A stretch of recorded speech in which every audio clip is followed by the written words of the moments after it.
Hey, good day to you, Triple F Nation. Thank you so much for joining me today. As always, I want your dreams to come true as well as mine. If I can shoot you a positive message or pray for you, please let me know, or even get on the phone if you'd like that. And I'm here to help as best as I can, and I'm happy to do that. I would love to do that. Okay, so that's that. Okay, I'm gonna change the format a little bit. I'm gonna do my accountability portion at the end, which makes sense. That way, if you are not interested in that, then just tune out. You know what I mean? So we're going to go straight into the motivational story for today. And I'm basically going to touch on Tony Robbins' new, I think it came out in 2016, so 3 years old, new-ish book. It is, I think it's called Money Mastering the Game, but it's his money book. And it's interesting because whenever I hear him like pitching it, I get really excited to read it. What I've done a couple times is almost pulled the trigger on it, but I didn't because of reviews, people saying it was similar to his other stuff. And honestly, I've from the multiple books, I've read 3 of his books, and it's like, mostly recycled material, like 90% of it. And, that's not a bad thing. It's just a thing. I'm not, hating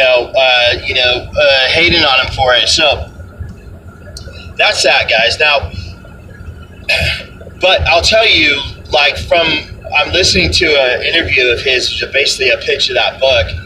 And if I'm gonna read it regardless. We actually just ordered it. My wife ordered it earlier on Thrift Books. So I think we found it for like $5. I'd encourage you to buy it straight from him, from his website. But that's where we're at right now. So that's where we bought it. As far as I can tell, it's a must-read for everybody. As far as I can tell, it is something you want to read now and put into practice what he's teaching in that book now. And I'm not really going to go into it because I haven't read it yet. So it's not a review. It's just a look. If you've read it, please, leave in the comments what you think about it. And now I'm going to sort of move on to Anthony Robbins' story. So basically, where he was raised in sort of, well, I'd say probably, it's hard to say average because you can't, because nothing's really average. Everything's different. There are averages, right? But when human being experiences is that when we're quantifying that as average, I think that's a mistake because there's so many variables, so many different things, and most of the time people don't have the time to go into all the different stuff that they experienced growing up. So they say, it's pretty average, like about normal. But anyways, I'll talk to you a bit about his story. So he had a rough start. Basically, here's kind of what kicked his whole, living is giving, sparked that passion in his life when he was young. I would say, I think 12 for some reason, but I have no idea. We'll say approximately for the conversation here, 12 years old, Thanksgiving, somebody came and, brought them food because they found out, like the church or whoever found out that they didn't have Thanksgiving dinner. So they brought the dinner, and Anthony Robbins' dad was so upset, so brokenhearted over this that he actually left the family. And I hope I'm getting the details right. I might be getting some of them wrong, so I apologize if that's the case. So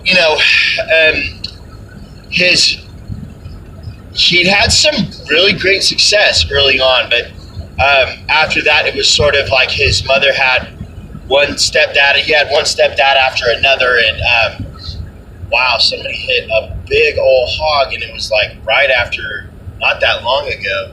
I just barely missed that thing. That's unfortunate. That will mess your car up and can cause an accident also. But so he actually had rough teenage years. I want to say his mom was pretty harsh on him, but he did actually sort of had some pretty huge success compared to other teenagers. I guess he sort of became a sportscaster or writing sports, section in the newspaper, and he had a great offer, and his mom, forced him to not take it. That's kind of what I recollect now.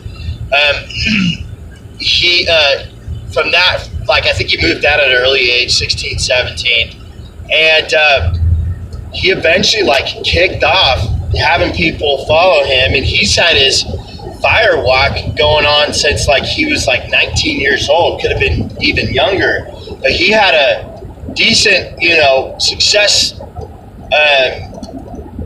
and maybe it was older, but basically he got hooked up with Jim Rohn, started working for Jim Rohn, started selling for Jim Rohn, consuming all of his information. And it's people like this blow me away, like him or Caleb Maddox, where they study stuff like that for a little while and then they have it mastered, because I've been studying this stuff for 20 years, but real concentrated in just the past 2 years ish.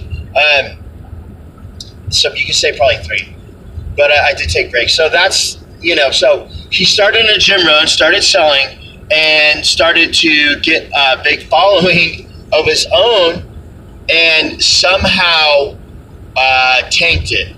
And what happened was he went from having some real good success to actually living in a 400 square foot apartment, working as a janitor, and had an intervention of sorts with a friend, said, hey, you know better than this, you know all the stuff, let's put this into practice, turn your life around.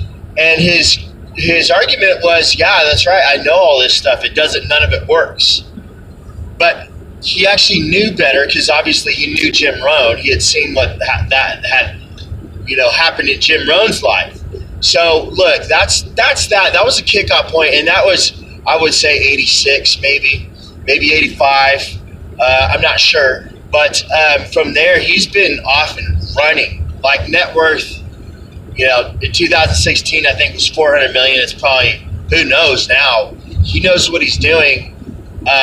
Investing wise, which is his money book goes into, it's really about investing, which I would love to learn all about. As far as I can tell, real estate is the best way out of the rat race, but maybe this book proves me wrong. And I'm not a financial master by any lengths. I'm just saying, from my experience, from my understanding, from my learning, that real estate, it is easy to understand. You check out the market, you look back 10 years how it's done and what percentage it is, increase the equity in the house. Check out what the homes are renting for. Easy way to do that is Zillow. You can check on Craigslist also, but purchase a house, get it up for rent, get going. I'm not there. I don't have my first rental up yet, and it's late in the game, but never. It's better late than never, right? Never too late to start. So that is my miniature glimpse into Tony Robbins. I have yet to go to a personal power or whatever they're called. Seminar, his lowest entry one. Man, I would love to. I think last I checked it was $4,000 to $6,000 a ticket. So, it'd be nice, but maybe I'll start that's a good idea. I'm going to start a U-Caring or whatever for that. Now, that's about it, ladies and gentlemen. Oh, my accountability. So for goals yesterday, I didn't hit 10 sales. I did get 5, so that's cool. I didn't spend an hour with the family. Right now I'm working 12-hour days. It's going to be difficult for a while. I did hit the gym. I did wake up at 5. I did run a mile. I did not do my worship song. I did not do my 10 ollies. I did not do my, I got to write my goals out every day. I'm going to put that out there too. So in 10 minutes of drawing, this is going to be hard, but I'll just keep on it and keep mentioning it and keep reviewing it until it's actually happening. So that's it for me, ladies and gents. God bless you guys. Fail forward fast. You're the sum total of, my dog's ripping something up. The 5 people you hang out with. Going on is Jim Rohn, and it's not over until you win. Les Brown. God bless you guys. Bye.